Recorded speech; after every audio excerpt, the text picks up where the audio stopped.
everyone, this is Delia Melody, and today we're going to be doing my first weekly update for the progress on my hormone replacement therapy. This series of videos is documenting my transition, starting with hormone replacement therapy, which I started about 9 days ago.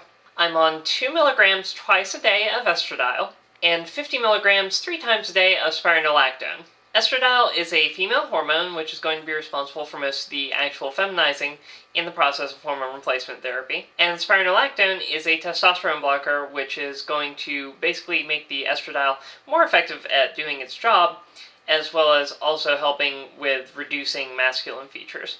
So I was pretty surprised. I wasn't really expecting much, but after a week and a half on this, there actually are some notable physical changes starting to take place. They're extremely subtle at this point. Really not much to talk about, but it's just enough to actually notice that things are going on.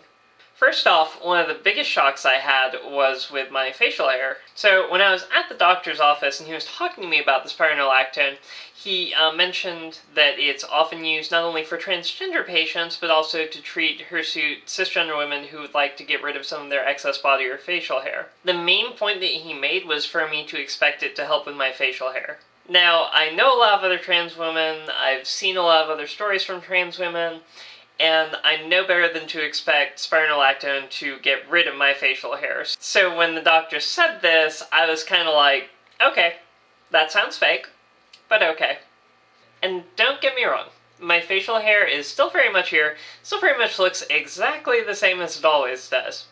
The difference is it's actually starting to thin out and weaken a little bit. It's created a noticeable difference in how much easier it is for me to shave now. Everything cuts through so much more smoothly. And I'm willing to bet that's probably all I can really expect in that area with it. And obviously I'm still going to need laser hair removal at some point to get rid of it entirely. But for the moment, the additional ease in being able to shave my face is definitely a huge improvement. There's actually an even more noticeable difference in my body hair, which is starting to thin out and grow slower. I shaved my legs and chest a couple of days after starting on my estradiol and spironolactone, and I am used to that stuff growing back fast and thick. So now it's been about 9 days since I started the estradiol and spironolactone, and probably about 7 days since I shaved. And whereas I'd be used to wanting to shave my legs and my chest every other day, they're still really not looking all that bad right now. Now, trust me, I wouldn't want to go outside wearing shorts or anything, as is, but 3 days ago, it still would have been a very real possibility.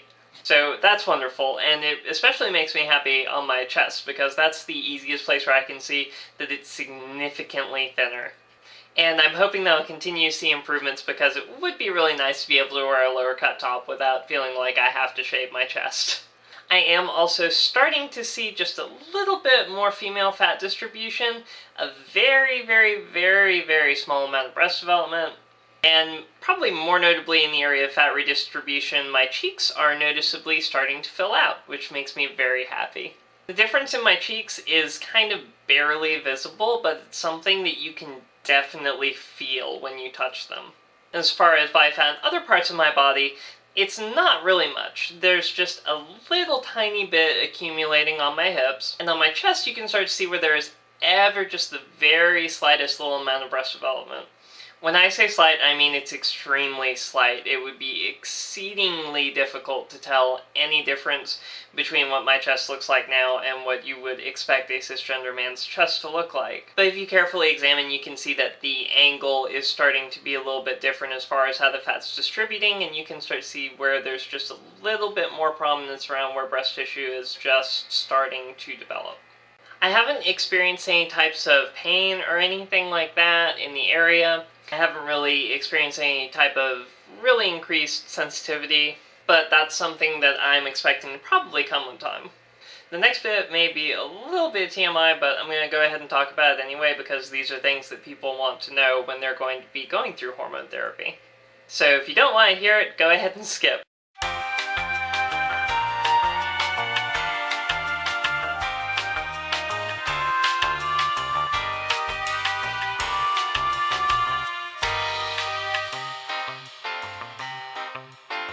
But another thing I've noticed is that my sex drive has definitely decreased. I've also stopped having erections as frequently.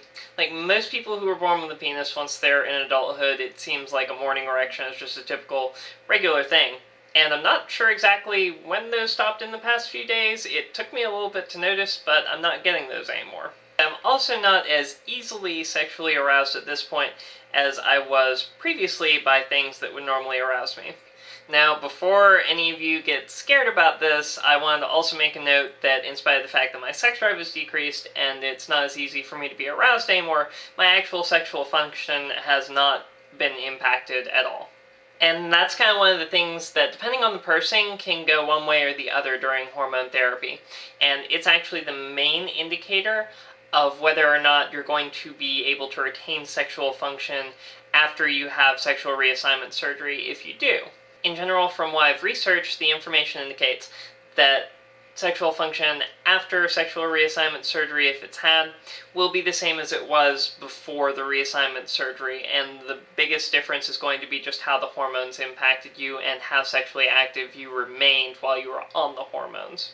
And from my research and talking to other trans women who have already been through hormone replacement therapy, it's been indicated to me that the best way to preserve sexual function, if that's important to you, is to continue being sexually active while you are going through your hormone replacement therapy.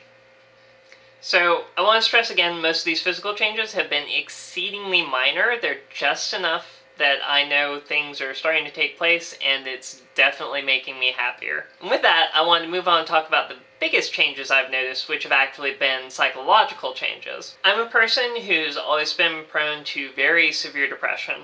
And although I found it odd that no other trans women I'd spoke to who had been on hormone replacement therapy actually spoke about reporting any type of increased depression, my gender therapist and of course my doctor did both warn against this, and of course it's in the prescription information for the estradiol and everything. So that was one thing I was definitely concerned about. So you could imagine my surprise when I started to find that those depressive feelings were actually really starting to ease off.